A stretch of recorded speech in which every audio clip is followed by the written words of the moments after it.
Okay. Okay, I'm going to call to order the Planning Commission for Thursday, November 17th, and we will begin with roll call. Chair Dennison and Vice Chair Hutt are both absent this evening. So Commissioners Dallas, Here. Pevsner, Here. and Spear. Present. Okay, so I'm looking for approval of the agenda that has been published for tonight's meeting. I so move. I'll second. It's been moved and seconded. All those in favor? Aye. Aye. Passes unanimously. Aye. Next up is approval of the minutes of November 3rd. Are there any additions or corrections to the minutes of November 3rd? I was not here, so I have to recuse myself. Oh, no, I have none, but do we have enough to approve? We can't even approve. We'll have to continue, Bob. So are you making a motion? I move that we forego the approval till we have a quorum. Okay, and are you abstaining or can you second? I think I can second that. Yes. Okay, motion's been moved and seconded, and all in favor, say aye. Aye. And Aye. it's approved unanimously. Council liaison report. Do we have our city council? I do not see. Yes, we do not have any council liaison representative, and she had no comments. Okay. And now comes the time for community input. At this time, any person may address the Planning Commission concerning an item that is not on the agenda. The Commission welcomes your attendance and participation. When addressing the Commission, please begin by providing your name and address for the record. Please keep your comments to no more than 3 minutes to assume an orderly and timely meeting. Copies of the agenda are available on the city's website in case you want to know. And no action or discussion may be undertaken by the Planning Commission of an item that is not posted on that agenda. So we will be happy to entertain your comments, but it's not part of our agenda. Is there anyone who wishes to address the Planning Commission? Come on down. Kristen Stevens, Grandview.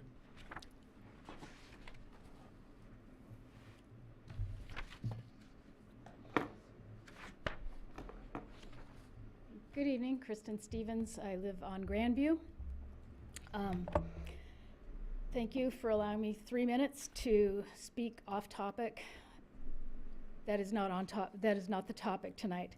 I'm here speaking off topic for the neighbors surrounding the villa, who you will be speaking about next agenda. We continue to complain about the event rental noise. Everyone has done what you've asked us to do, and they still feel they are not being heard. The proposed CUP continues to individuate Alverno with their own special terms that no one in the city seems to be able to police. We demand that there be no CUP given until a noise assessment and noise management plan is done by an acoustical engineer on the villa itself for villa rentals, whether they're paid or going to be free. We do not want any rentals outside. We just had another wedding. It was outside. Unbelievable noise. Since 2009, Alverno has had magnanimous 13 TUPs to do something with to mitigate the noise, and for 13 years they have violated their TUP by not doing anything. And we feel this is a travesty. Please listen to the neighbors who are doing what they're supposed to. We call the monitors, we call the police, we talk to the police, we don't act real upset so we can try and get our message across, but it's not being enforced. We just had a wedding on 11/5 and then 11/12, the bass and the crowd singing for hours. There was also a band. It's not supposed to have live bands. I hope you got my letter, which explained that we had noise canceling earbuds in. We could hear the band. We had no idea it was a tent outside. That should not be happening. These rental events, party events need to be in the villa.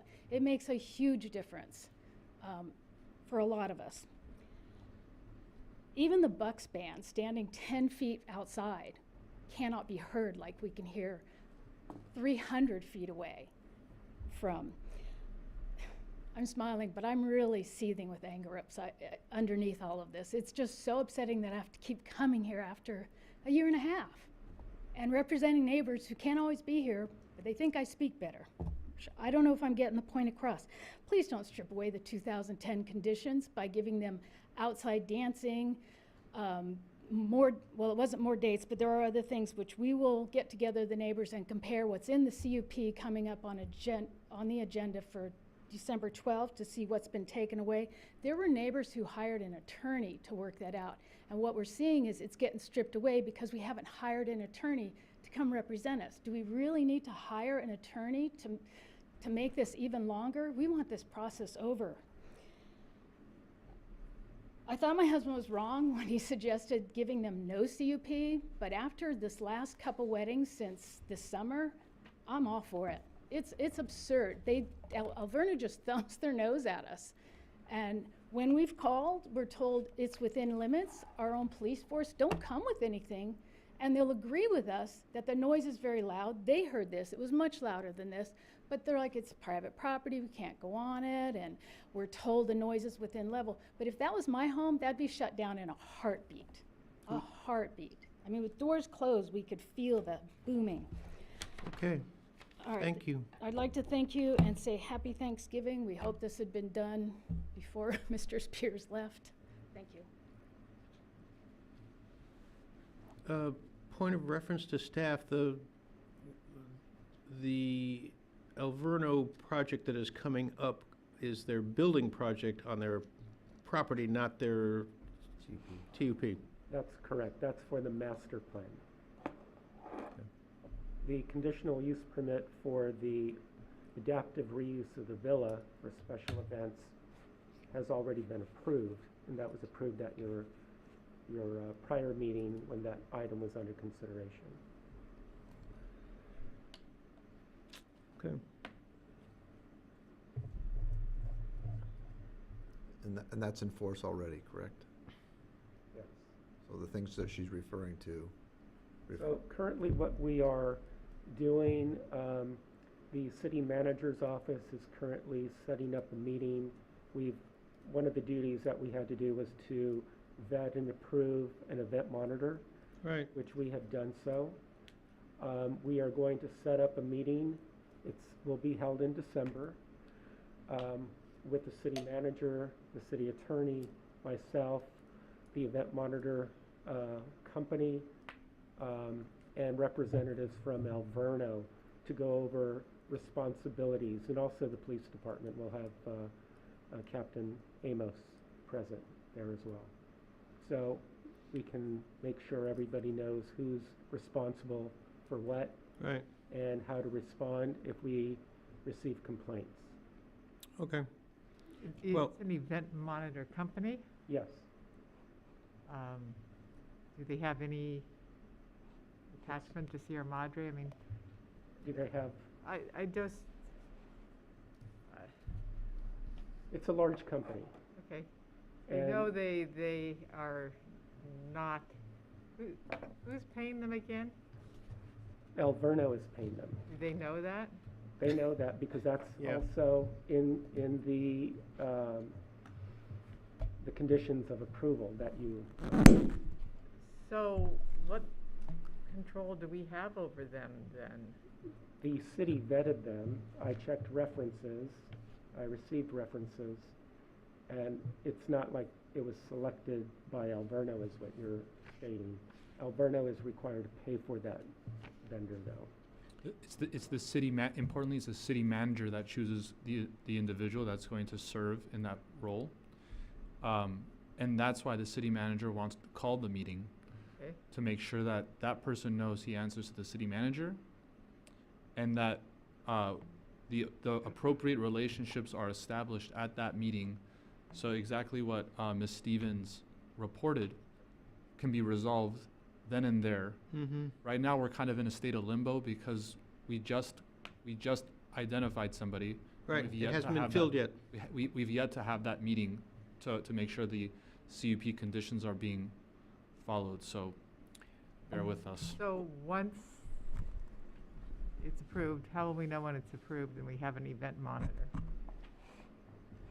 Well, that will be what we could do and what we agreed to do was to post the information of the security company on our webpage. And Alverno is also going to be doing that as well with a contact phone number specifically for the event monitor that's policing the site.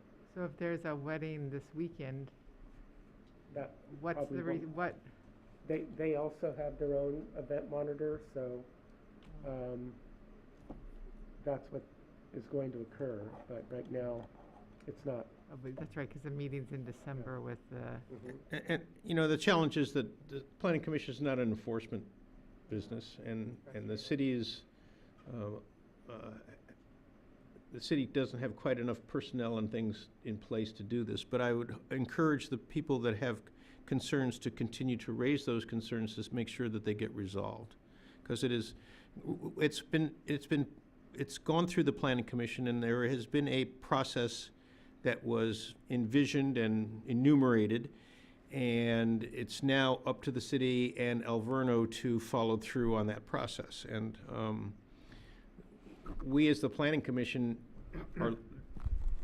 don't have a lot of authority at this point, because it's already been voted on and passed up to the city council and city staff. But that doesn't mean it's been resolved. And so, you know, I think that it is appropriate for you to continue to make sure that there's follow through, and, you know, that the resolution that was adopted by this commission is created and enacted. I'll add, Commissioner, that the city manager fully understands that it's the enforcement of the CUP that will make the CUP work. Yeah. And so he's committed to that. That's why he set up this meeting, and I hope to report back better news after the meeting. Okay, and actually, it would be, since the planning commission seems to be brought into this, an informal report back at some point in time would be helpful, so that we just all know. Because we're going to, you know, while I hope this is going to, you know, be resolved, I'm sometimes not overly hopeful. Okay. So we're on to public hearings. Our first public hearing is the conditional use permit 21-19, an addendum to the mitigated neg deck to update the Alverno Heights Academy master plan. So this meeting was continued from the last meeting that we held on October 6th, and it was continued to the November 7th, or the November 17th meeting. And the applicant is still preparing some of the items that were requested by the Planning Commission, and they would like to continue the meeting to a date certain of December 1st. Okay. So, and that requires a vote of the commission. Yes, it does. So I'm looking for a motion to move this to December 1st. I move that we move this action item to December 1st. I second that. It's been moved and seconded. All in favor? Aye. Aye. Okay.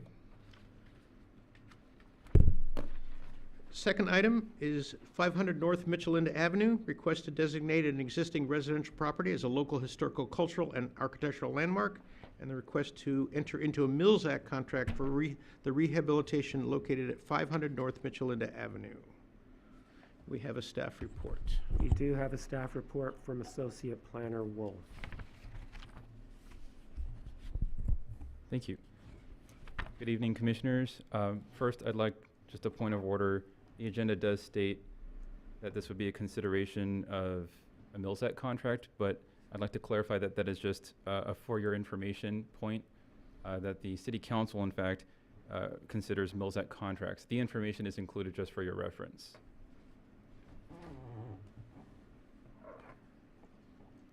So tonight's consideration will be the historic designation of the Pickard Hoover residence at 500 North Mitchellinda Avenue. The property is located at the northern extent of North Mitchellinda Avenue. It has a land use designation of residential low density and a zone of one family residential. It's a lot size of 50,000, it's 172 square feet, just over an acre. It was built in 1928, and of note, it is a flag lot entering from a driveway, and it has 3 buildings on site. So here's a photo, an older photo. You see pictured here is the Hoover family, and from left to right, you see Herbert Hoover Jr., Margaret Watson Hoover, wife, Alan Hoover, Lou Henry Hoover, First Lady, and President Herbert Hoover, 31st President of the United States. And this photo is on the steps of 500 North Mitchell-Linda. So for designation criteria, the first is criterion A for historic, that it was the site of or is associated with the local, state, or national cultural, social, economic, political, or natural history, events, or persons of significance to the history of Sierra Madre, or that it reflects the significant geographical patterns, including those associated with different eras of settlement and growth, and so on. This property is associated with the productive life of Herbert Charles Hoover, that is the son of the 31st President of the United States and chairman of the Sierra Madre Boy Scouts. The property was host to the arrival of Herbert Clark Hoover during his active presidency, as documented in the Pasadena Host, a locally published newspaper at the time. And pictured here is Herbert Charles Hoover on the cover of Time magazine of July 14, 1930. And he's pictured here upon being elected president of Aeronautical Radio Incorporated, a nonprofit supported by the aviation industry. Pictured on the right of that is a news clipping from Los Angeles Times on Saturday, February 13, 1932. Pictured as a teaching fellow of business economics and radio engineering at the Caltech Guggenheim Laboratory of Aeronautics. In the years 1932 to 1943, while residing at 500 North Mitchell-Linda Avenue, Hoover established himself as an engineer, radio communications innovator, and advisor to foreign governments. His community involvement included his role as chairman of Sierra Madre Boy Scouts in 1935. The second criterion for historic designation is that for architecture. It is representative of the work or is one of few remaining examples of a notable builder, designer, or architect, or it embodies distinctive characteristics of a style, type, period, or method of construction, or is a valuable example of architectural achievement or innovation, such as its use of indigenous materials or craftsmanship. And just to refer back to findings for designation, only one of these 2 findings is required to designate. So continuing on, this property maintains a residence located on the subject property. It's significant as an example of Spanish colonial revival style, represented by the integrity of materials, design, workmanship, retained since its original construction. And since its original construction, there have been multiple additions to the exterior, all of which are compatible with the original Spanish colonial revival style of the residence. Those character-defining features include its asymmetrical facade, multiple side-gabled and low-pitched roofs, red clay tile roof, wall surface extending to gable peak, white painted stucco and brick exterior siding materials, red brick patio and garden baths, arched entry doorway, heavily carved door,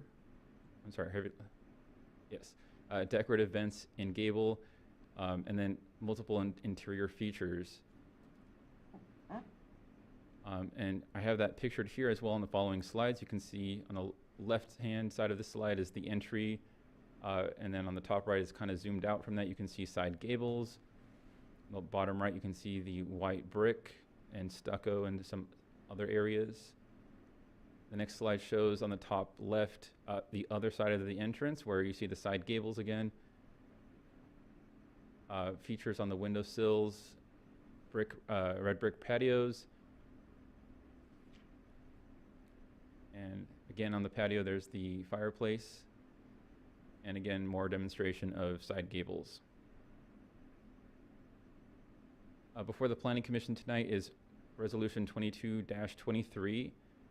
It's a recommendation to the City Council to conditionally approve the request for historic designation. So tonight, the Planning Commission may adopt that resolution as presented. They may approve the resolution with modifications. They may recommend the City Council deny the request by identifying finding that the Planning Commission cannot make and the basis for rejecting that finding, or continue the public hearing, providing direction to staff and the applicant. It is recommended that the Planning Commission adopt Resolution 22-23 as presented, recommending that the City Council conditionally approve the request. That concludes my presentation, and I also have a presentation from the applicants tonight, so I'll hand it over to them, unless you'd like to take questions first. On the list of Mills Act houses, how many do we have there in the Spanish colonial revival style? I can think of maybe one off the top of my head. I'm sure we have more than that, though. Okay.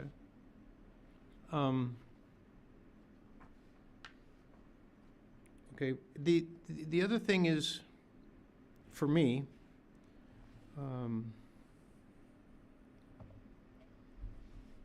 the purpose of the Mills Act is to preserve property in Sierra Madre for the good of the city.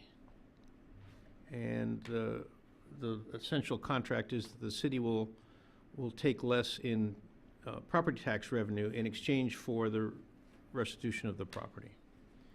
And at one point in time on this commission, we were, these properties require some kind of annual review to make sure that the agreement of the restoration is taking place as promised. And, you know, we talked about, you know, many years ago, probably preceding your time here, was that members of the commission would each take 5 or 6 of the properties and just go by and make sure that, you know, they hadn't been stuccoed or painted purple or whatever. So that there was some kind of relationship between the citizens of the town and the properties that were receiving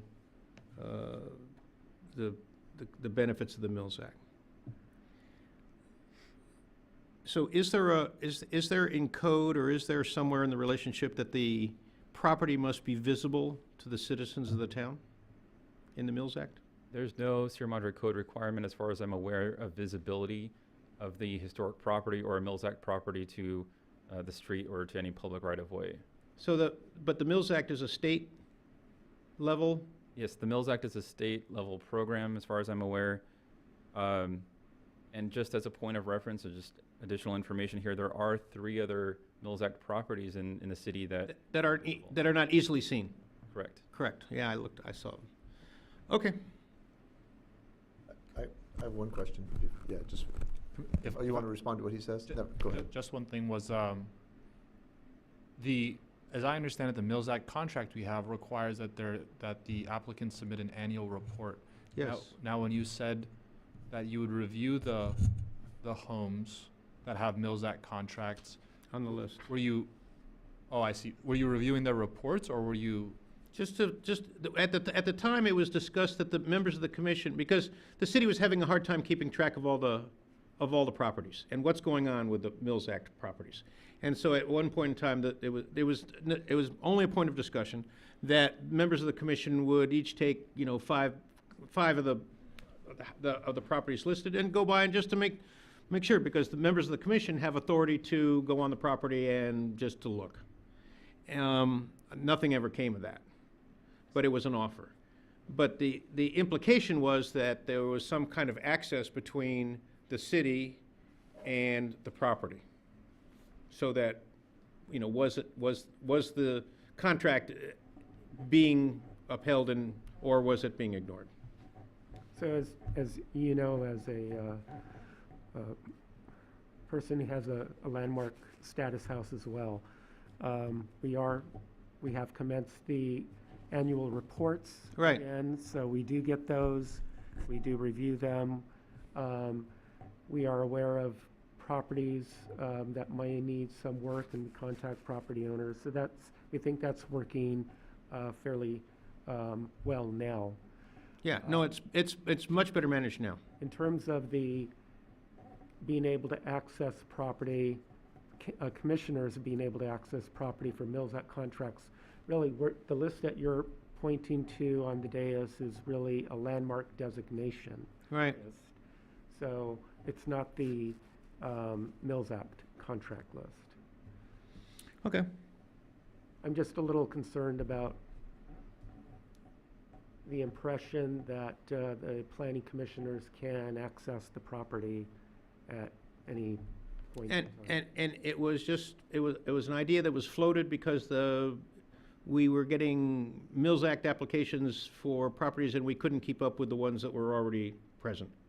And, you know, the staff has done a good job since then of keeping track of the Mills Act. I'm a Mills Act grantee, and I appreciate the process, but I can tell you that for, I don't know, the first 20 years that I was a Mills Act, the oversight was pretty minimal.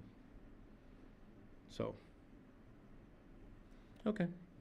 Okay. Bill. Josh, my yeah, one more question, question. well, my question, you talked about when you were going over the architectural criteria, you said it has to meet one, but is it one in the historical, cultural, and in architectural, or is it mainly just architectural? Because most of the time, we're just concerned about the external It facade. can be both. It could be both criterion. It could be one of any three? I mean, historical, cultural, It can or be, architectural? well, historical, cultural, it's really cultural and architectural. Okay, so it's not just history old, it doesn't have to be an old house that someone just thinks is historical. Okay, cultural, and it's Yes, one and- of any, okay. In this case, both findings or both criterion are met, but only one need be met to make historic designation. Right. We had one house that caused a lot of consternation that got designated historical, and then we were already stuck with it, and then we had to make rulings on its, the conditions to, and it went into, we went into a Disneyland house process with this thing, and it's, as far as I know, it's still historical, correct? The one on Allegria? Yes. Okay. Thank you. Any questions, Peggy? Okay. Okay, All I'll right. hand it over to the applicant.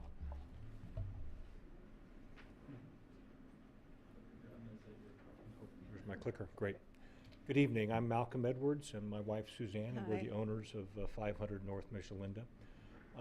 We thought we'd add a little more color maybe, perhaps, to the property than Joshua did. This is, there we go. This is a view, a little bit different view, but still a view of the front of the property, showing the property.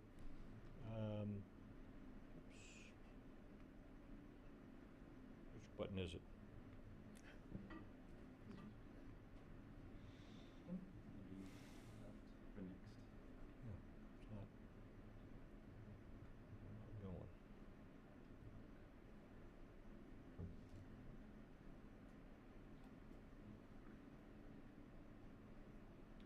You can advance it over here, yeah. Batteries died again. Technical difficulties. Okay, you can go ahead and forward it, thanks, Joshua. Uh-oh. Friends.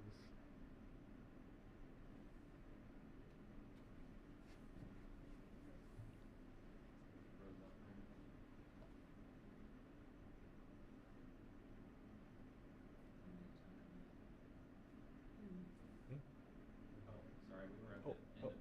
Oh, there you go.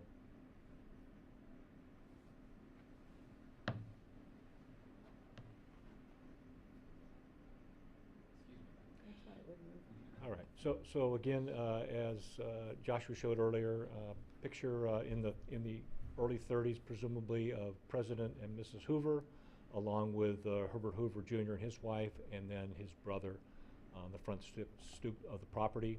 Picture on the right is basically a pretty much current day of the front of the property. Go ahead. Herbert Hoover had, other than president of the Sierra Madre Boy Scouts, he was Undersecretary of the State under President Eisenhower. He was a professor at Caltech, and then later on he was on the Board of Trustees of Caltech. He was also on the Board of Trustees of USC. He formed a company in Pasadena called United Geophysical, and funny enough, both my father and I worked for that company years later. He had long since passed, but I was reading the building biographer report, and I said, oh my gosh, I used to work for that company, so it was pretty funny. 40 years ago. Yeah, 40 years ago. So he was a very, very prominent person in Southern California society. So pretty interesting. Okay. There's a number of very interesting architectural features inside the home that we just thought we'd share with you, because while we know that the outside of the home is the criteria for Spanish Revival, et cetera, but the interior architecture is amazing. So this is a shot of the library in the home. You'll see the wood beam architecture. It's in the library, and it's also in the living room. I don't think we have a shot of the living room, but go ahead, Joshua. They're all hand-hewn beams. Yeah, which is hand-hewn really beams. Very, very interesting construction. Another shot now, notice the bookshelf on the right-hand side of that picture. That's actually a secret door that goes out from the library that President Hoover used to use when there was a party he wanted maybe to escape and not go through the living room. He could kind of duck out the back way. So just kind of another little interesting tidbit about the property. More pictures of the hand-hewn beams in the library, and the extensive wood paneling in here as well. Okay. Is the library part of the original structure or Yes, one it of the is. additions? It's Yeah, part of the original. Original structure, yes, yes. Now, in 1933, there was an addition made. So a gentleman by the name of A.A. Milne, who wrote Winnie the Pooh, a close family friend of the Hoovers, designed a new wing of the house that was added on in 1933. That included 3 bedrooms, a maid's room, and also a children's playroom, what we call the Winnie the Pooh playroom. You'll see also extensive wood paneling in there. The light in the middle on the right-hand picture was actually a light from President Roosevelt's yacht that was a gift to the Hoovers for this room and for this home. Okay.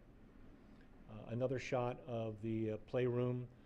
You'll notice the nautical cording or rope along the banister. yeah, on the banister. On the banister there. Go ahead, Joshua. Fireplace inside the home, and then this is a tiled, presumably, what would you call it? It was, well, they did face, according to the urban legend, the children had a lot of their paints there. There was a little pulley that they would string their paints up. The pulley was still there. A.A. Milne designed that fireplace around, that metal. There are birds and that little detail of the filigree above the fireplace. Okay, Which is Joshua. real special. And That then shows even the this slide. house is complete with a slide.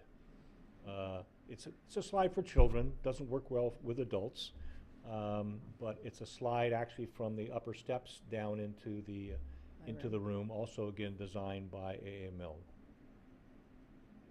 A lot of details in here. So this doorway is actually the door into this wing, what they call the children's wing.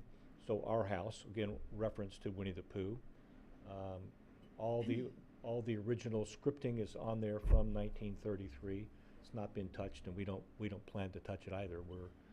We're enamored with the room. And has it remained in the it's been preserved, It so it's remained in your family or All No, the, no, all the previous owners. Previous owners. the yeah. previous owners? Yeah, So they were very disciplined in their preservation. Thank Correct. goodness. Correct, yeah, thank goodness, yeah, correct. That's what we want to protect. Go ahead, Josh. Other references again, a little cupboard under the stairways, Pooh Bear's house. A little cubby up high on the wall, Owl's house. Again, to the North Pole, that's a door that goes to the outside patio. Honey Bear. So all these interesting references to Winnie the Pooh. So if we've had people over that are Winnie the Pooh fans, and they go crazy just over the references to the property. And I think that's it. Mhm. So Thank in you. that- Is there documentation to show that the designer of the children's wing was who you say it was? No. We have some of that, don't we, in our report that we had, email? That we submitted that to you, I believe. There's an article that we submitted to you, Joshua. Yeah, and there's a number of articles about President Hoover coming frequently, of course, because he had grandkids there, and who wouldn't visit their grandkids? So, pictures of, I think, him arriving at the Glendale train station and taking a processional to the home in Sierra Madre Yeah. even. Did he live there till he died in '69? No, he moved there, I believe, in 1943 to San Marino. San Marino. And then Oh, he moved, He okay. died in 1969, yeah. Oh, so somebody else lived there from 43 till, Now, correct. okay. Yeah, a number of people have owned it since. Yeah, Oh. we just purchased the home approximately a year ago. We did want to introduce Krista Nichols, if she could come up and talk from IKMS Architecture, just to talk about what's going on with other cities and the Yeah. interiors, because we think this is really important.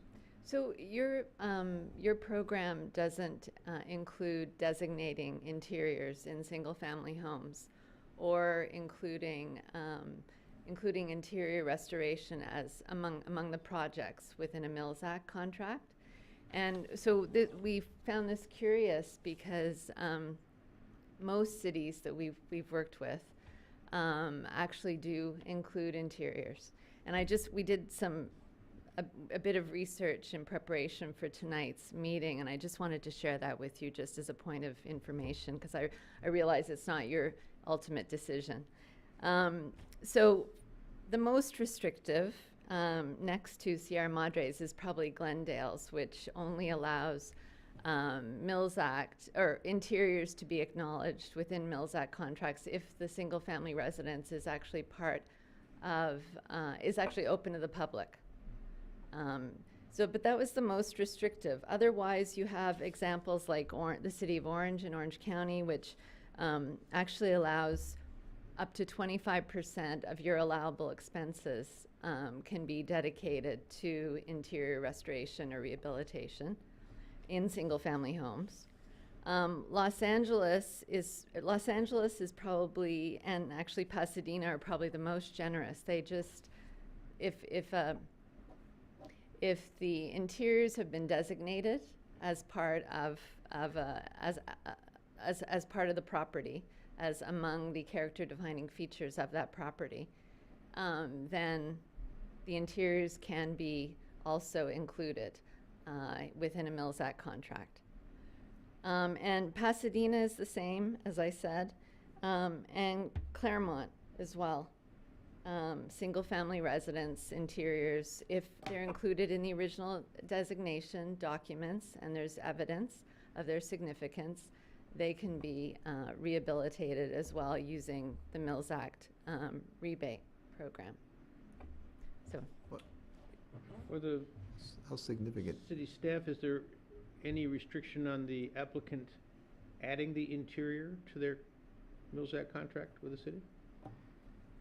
Currently, the ordinance does only restrict it to the exterior. Right. We do not include interior improvements or even some cases like swimming pool repair or mechanical equipment. In my case, I did restore the interior to its original, but the contract was only for the exterior. So, I'll note also that it looks like the ordinance was adopted in 1997 and hasn't been amended since. So this is a relatively old ordinance. what is the tax advantage? You get to deduct everything you use? You say that again? What's the advantage, the contribution? You're talking about if you designate the interior and you rehab it, you get to deduct all those expenses? that's the idea, just like you could with up to the limit of your contract. But just like you would for if you're restoring the exterior elements of the Right. house. Okay. You get a break on your property taxes and the assumption that you're going to use the money for the restoration of the property. So it's just the property tax. I mean, if you spent $100,000 redoing the inside meticulously with somebody doing some, fantastic, artistic restoration, you wouldn't get a $100,000 deduction. You No, just get just whatever the property tax tax is. deduction. Okay, so, And I can tell you from personal experience that right now, my Prop 13 discount far surpasses the Mills Act. So, anyone to destroy what No. A mill is designed, so I think that's really what's important, not just the tax savings. What- Someone could come in there and just paint all that wood white and take all that wonderful signatures that. Yeah. Yeah. well, we- Does the Mills Act protect the interior if we included it? It's, Technically, it would. I know the former city manager, because we had these discussions, at one point we halted acceptance of any additional Mills Act contracts until we had all the annual reviews up to date. And we revamped some of the contract itself with city council approval. And at that time, we did have the discussion of interiors, and that's where the Mills Act contract was. We reiterated that interiors would not be included as part of the Mills Act contract. And it says in the municipal code, it says provisions of this chapter shall be applicable to exterior elements of properties affected by this chapter and expressly do not apply to building interiors. So that's, if the commission would like, you could always make a recommendation to the city council to reconsider that, but. but it can't be, at this time- it's not likely to be done on a case-by-case basis, because this is a property that has a unique interior. And given it's who designed it, it would be nice to save it. can I ask a question? You're reading from your Mills, the ordinance that speaks specifically to Mills Act, correct? Correct. What about the ordinance as it relates to designation? Because we have documented the interiors in the local landmark report, because we believe they're important enough to be protected. And technically, it's your ordinance that's going to protect the building, the property. And because those elements have been documented, technically, the ordinance would protect those. So if someone came forward, if a future owner, obviously the Edwards aren't going to alter the interiors, but if a future owner came forward and and there was a project that they wanted to change, they were going to impact the interiors, your ordinance probably would have something to say about that. So planning staff can correct me if I'm wrong, but I believe that the designation criteria and the Mills Act are both located in the same chapter, 17.82, so they're one and the same. So it really, that's all it says about building interiors. yeah, because we've already had, well, we can go, I don't know if we're gonna open up the discussion. We've already had one incident where someone destroyed the whole inside of the house, and all the fabulous pictures, it wasn't historical by the person and what you're talking about, but it was like everybody that came to complain about the historical nature of it was not the outside, because they were gonna recreate the outside like it was as a Disneyland house, as they say. But they'd already taken out all the fabulous vaulted ceilings and moldings and all this I know, it was gone. So everything that people were complaining about was long gone by the time we even got to consider any of it. And I don't know, maybe that would be a good idea to have the city council. I have one more question about how the Mills Act works. Is, how much if it's a Mills Act house, is it just a standard deduction, or does it relate to the square footage of the house? Or, I mean, is there any tax advantage to also including the interior? That's determined by the Los Angeles County Assessor's Office. I'm not sure exactly how it's based on, but I believe all improvement value of the property is considered, which would include interiors, I believe. And again, I'm not 100% sure about that. So there's it's a building permit thing, is how they determine it.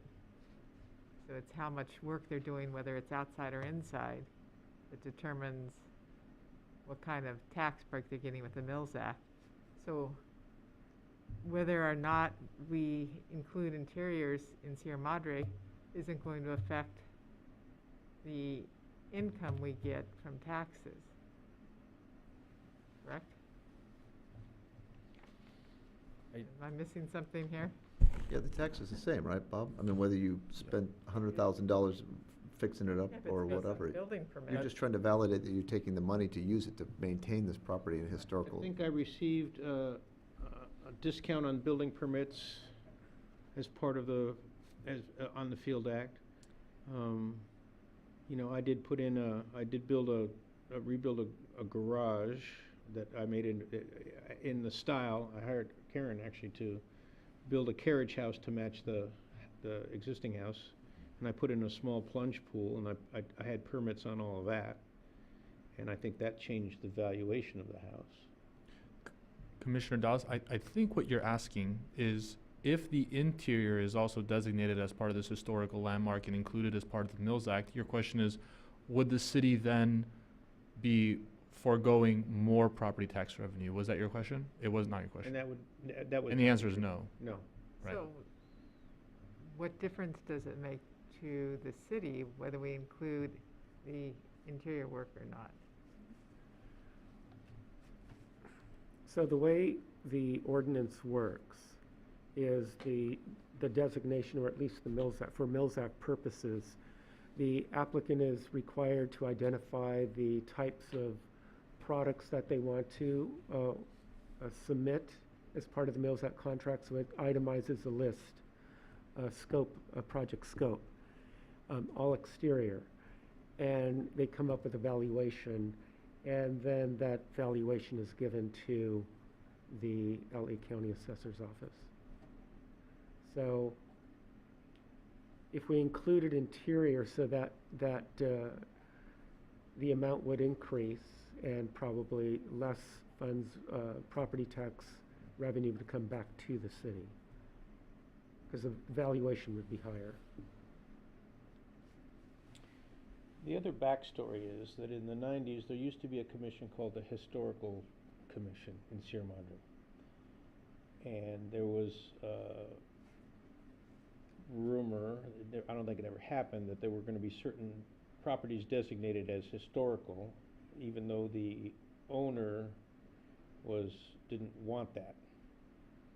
And the process blew up, and the Historical Commission is no more, and that job got pushed over to the Planning Commission, which is why we are talking about it today. And so there was a relationship between, you know, how much can the city tell me what I can do with my own property? And, you know, you have things like bathrooms and kitchens that people want to have upgraded and remodeled, and to what degree can you hold them responsible for the historical significance of the interior rooms? You know, so, I mean, I was a little obsessive in mind to keep it historical, but there are other people that didn't want it. But they ended up, the compromise was it was going to be exterior only, and I think part of the logic was that that's the part that can be seen by the public. Okay, but the owner has to apply for a Mills Act. Correct. Now, and yeah. The owner has control of what they present for the application. If they want only the exterior to make it qualify, then they don't have to present the interior. No, and my question was, could the owner then say, hey, I'd like to include the interior because it was part of their presentation, and it doesn't look like the city has the ability to expand the ordinance to include interior. Although we may wish that they did, because this is one of the first times we've seen interior being with a significance. And we had these conversations on prior designations where the applicant, for instance, mid-century modern with a significant pool that kind of contributed to the overall design of the house. That was also agreed upon by the historic resources as part of the historic resources report, but that was not included under prior management.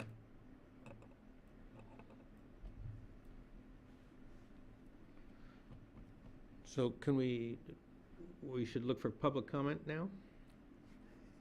Yes. Then we do discussion. What? Then we do discussion. And then we do discussion. So should we ask if there's anyone on the public who wants to comment? And seeing no one, we will check that box and bring it back to the commission to decide what we want, how we want to proceed. Yeah.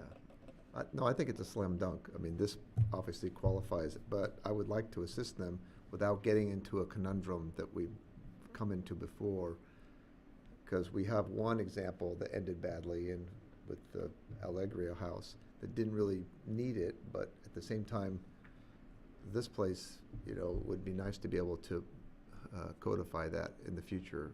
And I think the city council, my recommendation would be for the city council to not just approve this, but to make a recommendation to it, either to agendize changing the code to something reasonable. So you don't leave it wide open, don't handcuff people who have owners, but make it so that if the applicant wants to designate a part of the house forever, that I think it should be possible.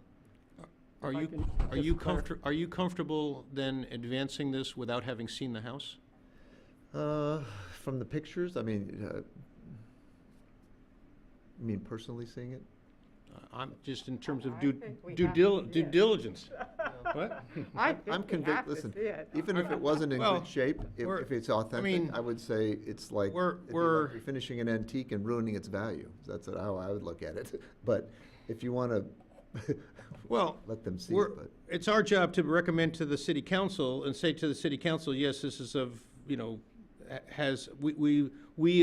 we approve and we've passed on, but having not seen the property, it's difficult for me to Yeah. write that check.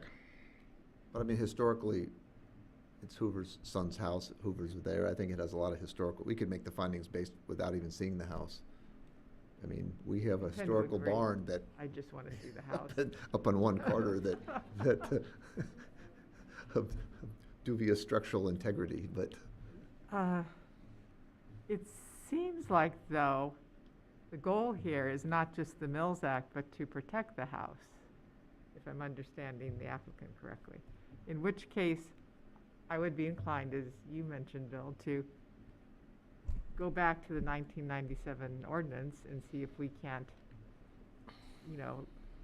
when the applicant applies for interior also, we can consider including that. So the city council had this discussion probably about, I would say, 2, maybe 3 years ago. And they decided to leave it as is. So we had this discussion. same council members? Exact So same. now we have One extra, couple of different, new right? council members, 3 new council members Well- coming on board, yeah. Yeah. They We didn't, hadn't seen this house, though. and they didn't have our input. So.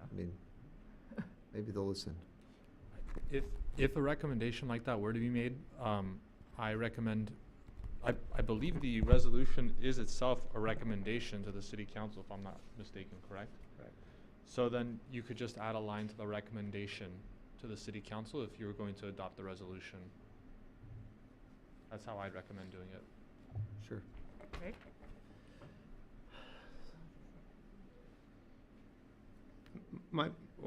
My position is that if you want me to vote on this piece of property, I should at least look at it. Okay. You don't trust the photos? Well, especially if we're gonna make something specific to the city council, because then I would be asking, what part of the house do you want us to make sure that we don't touch, as opposed to, because if they decide not to change the ordinance, but we make a recommendation to change just the part of the playhouse, for instance, which seems the critical part of the house, that part would be important to see, but at the same time, they could reject it all as well, but I would like to make the recommendation specific so they at least know what we're trying to do here in protecting a possible resource like this in the future. This may be a one-of-a-kind thing, but I'd like to leave the option open for people that, you've got it like this after all these owners. It's like, why ruin it, right? So,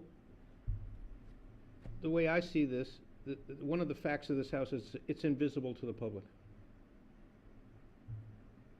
you haven't seen it, you haven't seen it. Even if you drove down the street, you didn't see it. Now, the money part of it, which is the Mills Act, that's on the city council. If they want to take it, if they want to, you know, change their income, that's on them. But at some point in time, I feel that this commission has the responsibility to say, yes, we've seen it, and it is, it has architectural landmark status. The historical status, I'm willing to give them. Actually, I got a lot better sense of it from their presentation. The fact that Herbert Hoover's son was there, okay, but remember, it needs its significance in connection to Sierra Madre. The connection to Sierra Madre is A, he lived here, and B, he was part of he led the Boy Scouts, okay? Now, the question for me is that enough of a historical significance to carry the day? I don't know. Maybe I'm going to say yes, and then that makes an opening for the longest-serving planning commissioner to get their house in historical access. But I need, you know, that's what they're asking for, correct? So I want to know that I will grant that there is historical significance, mainly also because of their presentation. The fact that there was another architect involved who did a whole wing on it with, you know, and the results of that are still present. In other words, somebody didn't paint over that. It's not just a footnote of history, but you can actually go and see it. I think that's significant. The architectural, I'd like to at least see it once, so that we can tell the commission, we can tell the city council, yeah, we looked at it, that's the way it is, and this is what's going on.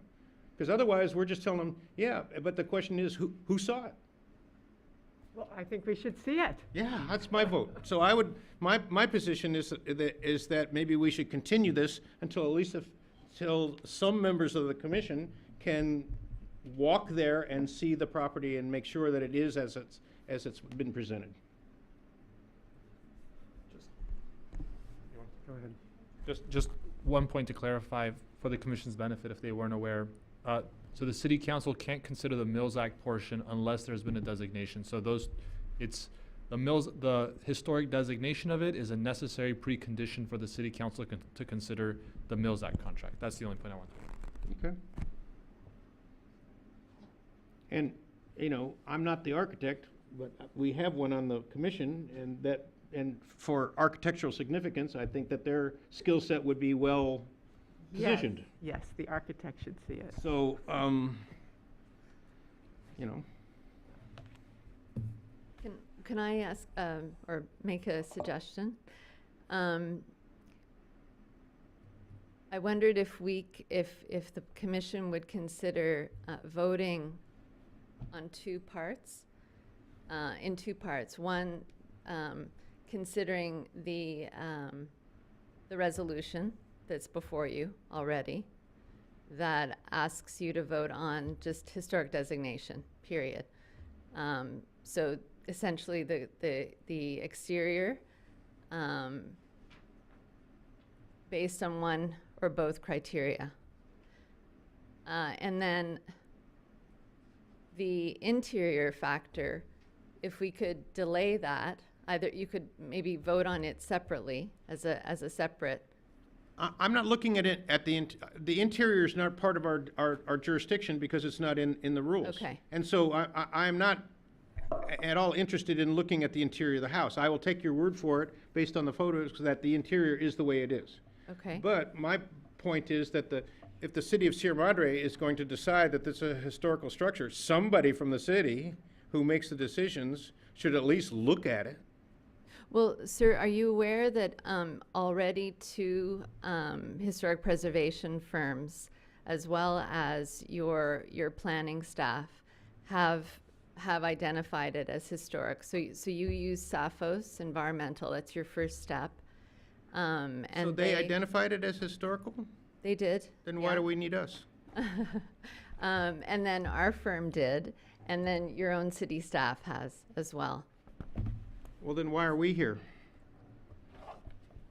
Is it a normal process for you to visit properties? Every time that I've been involved, that somebody has gone out, some member of the commission has gone out and at least looked at the property. Is it the way they say it is? With the Willis Estate, for instance, up in One Carter, we had a whole tour. You know, it was pretty, you know, spread out kind of a thing. And it's not exactly visible from the street, sort of. You could sort of get close to it. And, I mean, I know the owners, I've been up there, but remember we took because we had to look at the pool. There was a bunch of things outside that we ended up designating because they'd been added later, that kind of stuff. So, yeah, it happens. I mean, Okay, thank you. So, I mean, if you feel strongly you want to come visit, come visit. We'll set up a date, Okay, cool, come visit. yeah. I mean, yes, most of our. We asked and we were told that, well, I asked and I was told that it couldn't happen before this meeting. unfortunately, we heard yesterday, we were just booked solid and we got Thanksgiving coming up, and so, you know, we suggested, you know, after. That's fine. After Thanksgiving. That's fine with us. Yeah. We, you know, we're in town, we're around, Yeah. and then we can vote on it. I may just ask a question on point of order.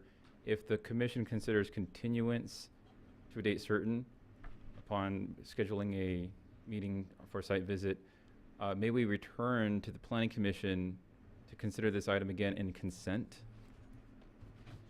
Say that again now? So basically, I just wanted to clarify, my understanding is that the planning commission is ready to approve or recommend approval of the historic designation pending a site visit. Is that okay with you? To clarify the suggestion that Planner Wolf is making, if something is on consent, it wouldn't be given this like a detailed discussion. There wouldn't be a detailed discussion. It would just be an item on consent, and when it would come before the Planning Commission, you'd basically just vote on it, as opposed to having a presentation, questions. So we don't have to do this whole Okay, thing again? and so that would be for both the Historical and the Mills Act? The Mills Act is not under the Planning Commission's purview, only No, the but we were designation. supposed to make a recommendation, right? Yep. Only on the historic nature of the interior, you could add a condition for council consideration. And that's another point I'd like to clarify is, would the planning commission want to include another recommendation to another line item, recommendation to the city council to include parts of the interior for Mills Act consideration? I think Yes. I think there's at least three of us Yes. that would like to include that, yes, because I think that as part of this presentation, that came up and it was significant.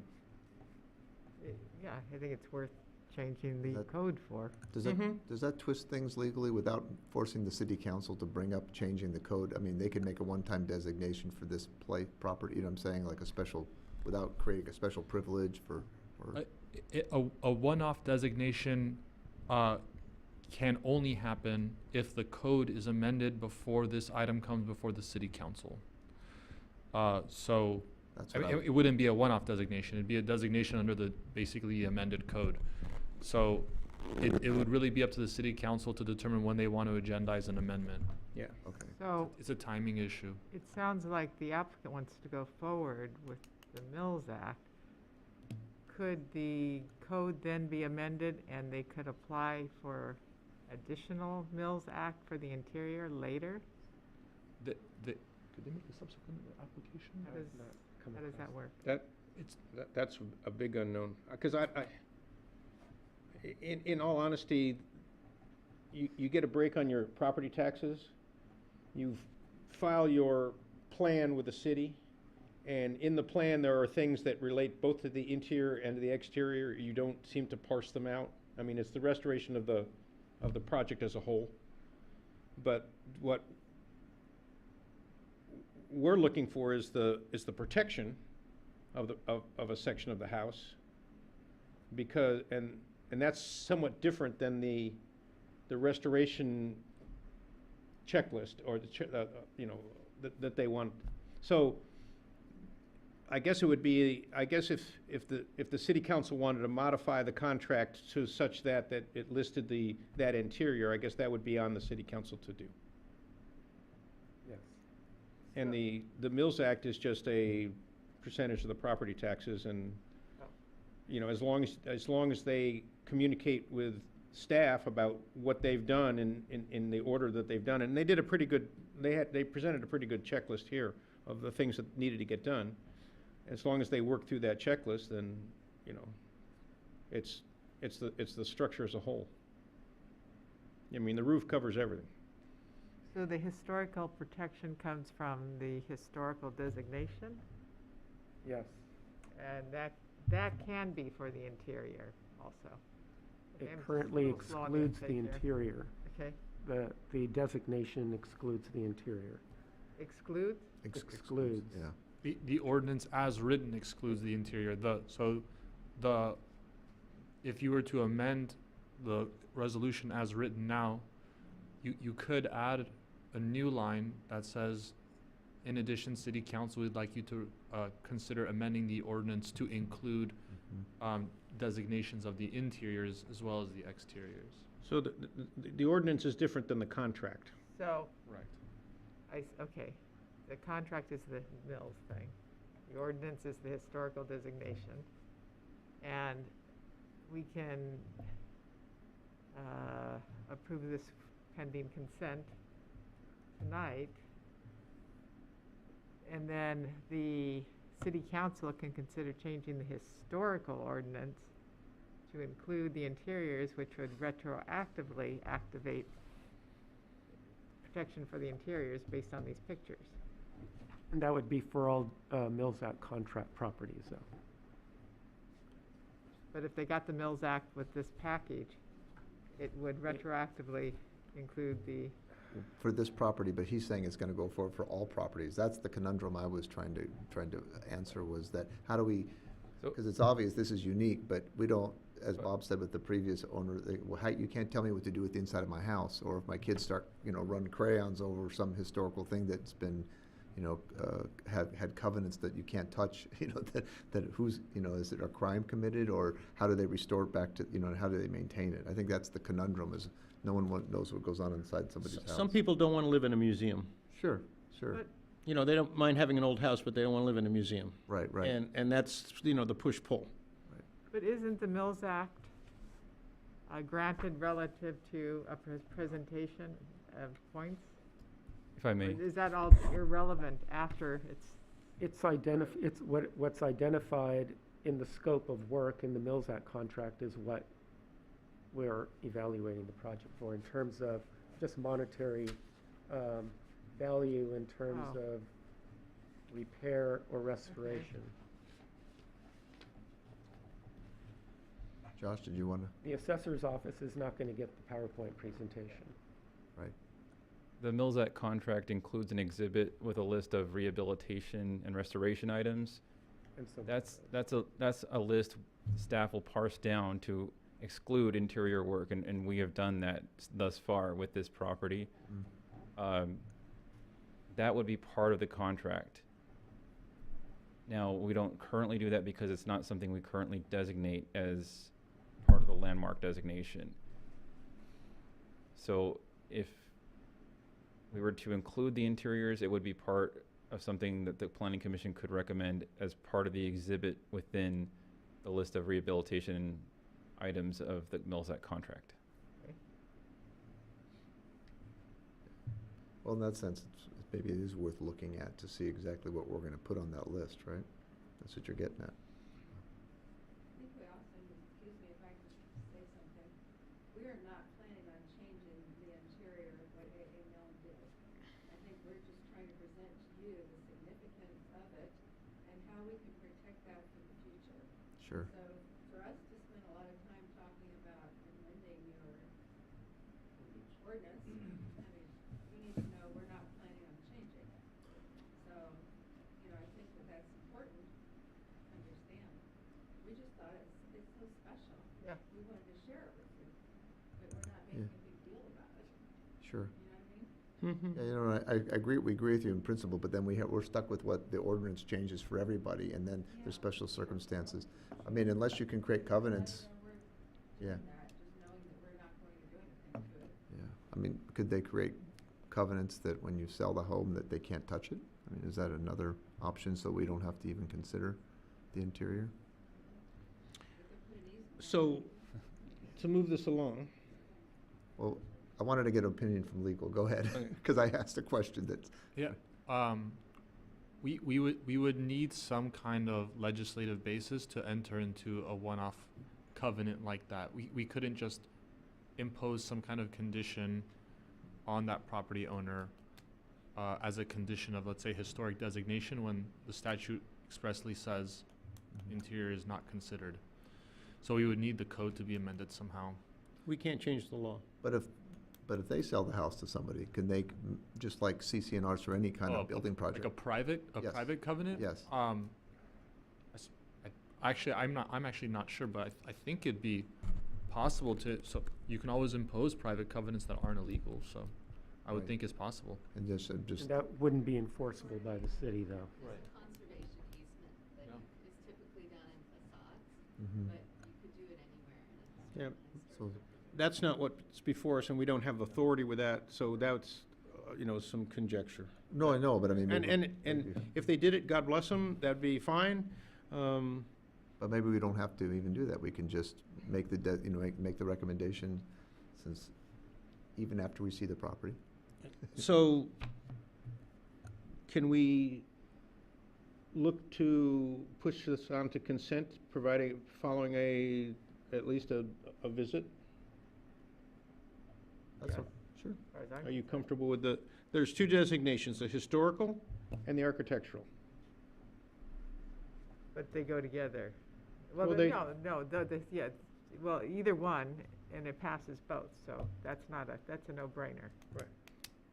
So, Yeah, that's fine. I have no problem with that. I can make a recommendation that we, or a motion that we move this to a date. So, because we're going to tell the city council that, yes, it meets the criteria, pending at least somebody looking at it to make sure that it is as they say. Okay. As long as that doesn't hold things up. Sure. They're not in a hurry, right? Are you okay with that? I'm okay with that.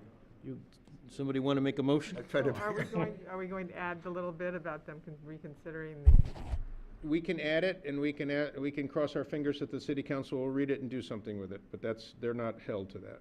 Before a motion's made tonight, can we consider a continuance to a date certain, because noticing for this project requires a posting in the newspaper, which is quite a costly thing to do. And if we move it to a date uncertain, we would have to renotice that. Fine, pick a date. Yeah. Date certain. It's just a consent, right? It's just it's a consent item as opposed to, When's the next planning commission meeting? December 1st. So, December 1st? December 1st, yes. December 1st. Mhm. Was it 2 weeks? Yes.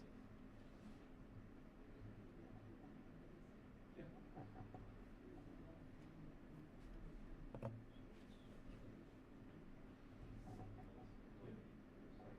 sure we can schedule something, basically earlier that week. I'll come out on Thanksgiving. I don't care.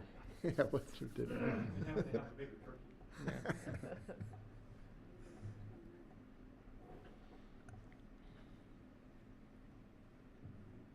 So maybe tentatively the 29th? And I'll be happy to coordinate scheduling of the site visit offline. If you tell Josh will tell the rest of us, and we can the members of the commission can at least show it, and I'm sure our resident architect will be there, Yes, I'd love to see the place. so. So the 30th. And we have no intention of looking inside, because that's not part of our purview. We just want to make sure that it is as it says. So Wednesday, the 30th? Is the day you're thinking about, the day before? Yeah, 29th and 30th. Okay. Josh will tell us. We'll come to a final date offline. Okay. So, Okay, so I move that we move this item to a date certain, December 1st, under consent? consent, with the recommendation to City Council to review and consider including interiors in some fashion to the present Mills Act ordinances. The landmark, or the historic preservation. Or ordinance. historic preservation ordinances. I second it. Okay. Thank you. All right. All in favor? Aye. Aye. Okay. Unanimous. Great. Thank you. And there was one more item. Yes, Chair Dennison requested a discussion item regarding the Mills Act process, and we do have a presentation for you regarding that topic. Okay. That would have been handy first. What the? He's not here. Now, the question is whether or not, since Chair Dennison is not here, Commissioner Hutt is not here, do we want to consider this matter tonight? It's simply a discussion item, or do we want to hold off for a future meeting? Since it doesn't seem to be a long item, perhaps we should push it till they are here, since they are, at least he's the one that requested it. Since we've already had a wonderful in-service on the history and machinations of the Field Act already. So, and it might have answered some of his questions. So I'm okay with it moving on. Do we need a motion to do that? We do. Okay. I'll move that we also take this discussion item and move it to the December 1st, date certain? We don't have to do it to a date certain. It's not a public hearing, but we could entertain December 1st. We do also have the Alverno Master Plan coming back on that day, and we also have a design review project that you looked at previously coming back on that day. So and then this one consent item. I don't think it's going to take long. We can put it on the agenda, and we'll see how that evening goes. Okay, that's fine. If we can, we may have to table it depending on how much time we have. I Sure. second that. And second? All in favor? Aye. Aye. Okay. Report from the commissioners. I just have one item that I wanted to mention. I've already brought it up to City Council. Chantry Flats Road. The first part of the road is in Sierra Madre's jurisdiction. The second and third parts are other two jurisdictions, but they're not Forest Service. There's a myriad of signs that indicate, fabulous finds to go in, that the forest is closed. So, but that first three parts of the road are within municipal jurisdictions, and I've asked the City Council to consider looking at I don't know what the current state of the law is. I'm not sure if there is any enforcement, and I don't want it to leave it for enforcement. I want them to either change what the current agreement with the Forest Service is, enforcement and things like that, so that the threats that people that are up there sort of use as I think they're self-styled law enforcement. I think they must be some of the cabin owners. I don't know exactly who they are, but try and keep us from walking, hiking, riding our bike up the road, whether we go into the Forest Service or not. So I've asked them to formalize it, and if that's the case, I'd also like them to move all those signs if they're not even legal,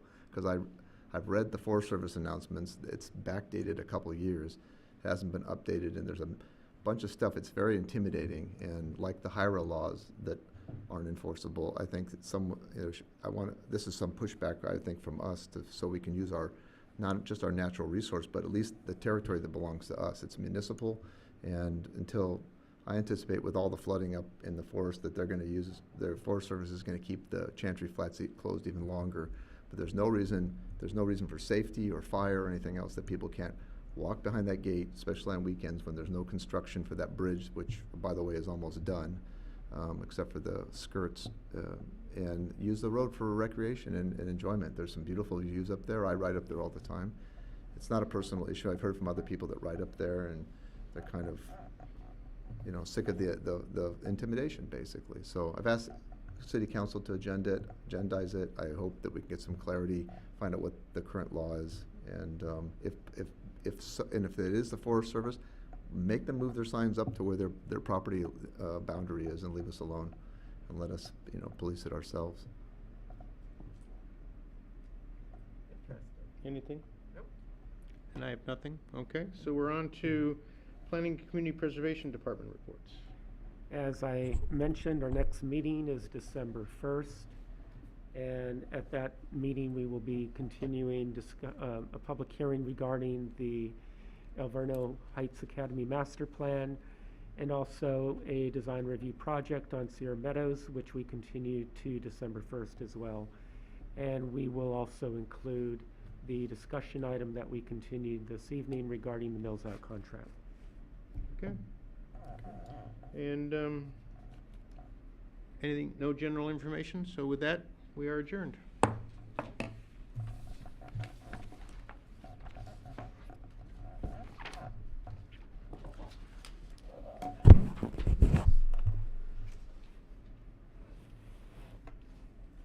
This is coming back. Too short.